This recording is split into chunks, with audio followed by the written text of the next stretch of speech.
Hey CrossFit Heath family, I apologize I'm not able to make it to the gym today, so I'm just going to talk you through the workout here. So today is a pretty simple body weight movement workout.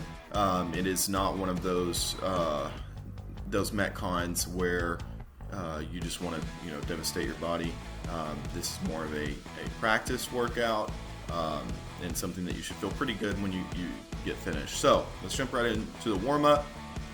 For your warm-up, you're just going to have a quick 5-minute AMRAP. Move through these movements slowly. It's 5 hollow rocks. Okay, and then you'll flip on over to the prone position, 5 Supermans, 5 up downs, it's a half burpee, 5 jumping air squats, and 5 single arm upright backpack high pulls. So on those backpack high pulls, you can grab any weight. It could be a light kettlebell, dumbbell. You're just standing straight, and then you're going to pull elbows high and outside. Okay. So you'll move through that for 5 minutes, and then when you're done, you should have a pretty good sweat going. For your Metcon, okay, you have a 15-minute EMOM of 3 different movements. Okay, and we can get a little creative here based on what you have available at home and what you are wanting to do, but essentially for the RX workout, in minute 1 you're going to do 10 burpee box jump overs. Now if jumping is an issue, of course we can modify that to a burpee box step over. You can just step over, and we can play around with the height. So if you have a barbell in the box, it's a little bit much for you, you can just burpee over the barbell. You can also just switch it to regular burpees if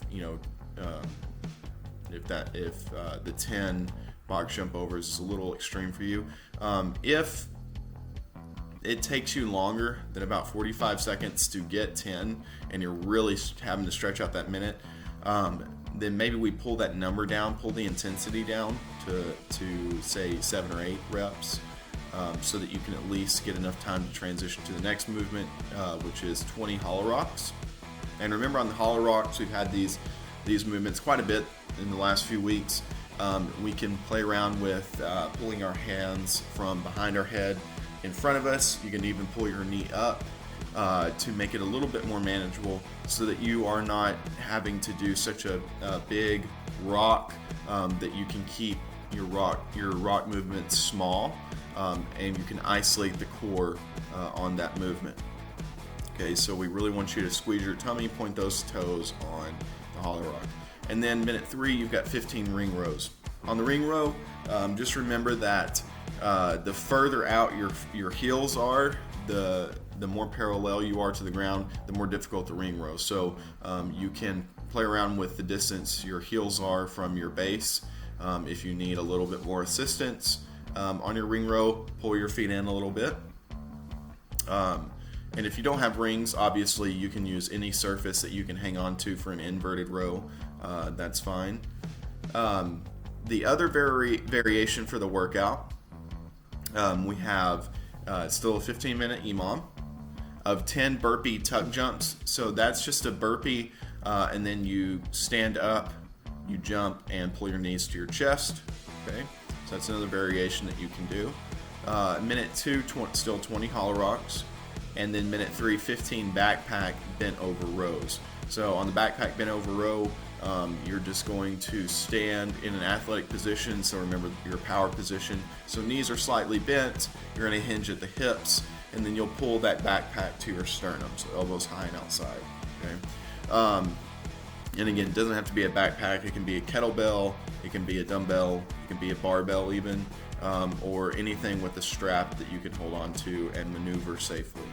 And that's today's workout. Very simple, but remember, we want to focus on making sure that you're picking a movement for each 3 segments of the EMOM and a rep scheme that you can accomplish in about 45 seconds.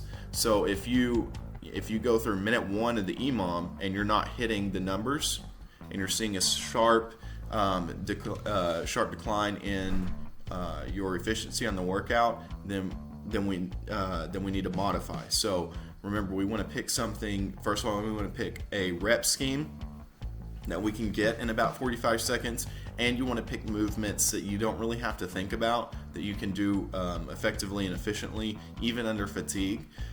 So make sure on this workout, even though it looks simple, make sure you modify for success.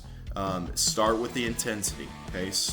Try to get the movements, but start by modifying the reps.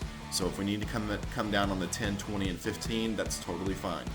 You need to pick a number that you can get in about 45 seconds. All right, guys, have a good workout.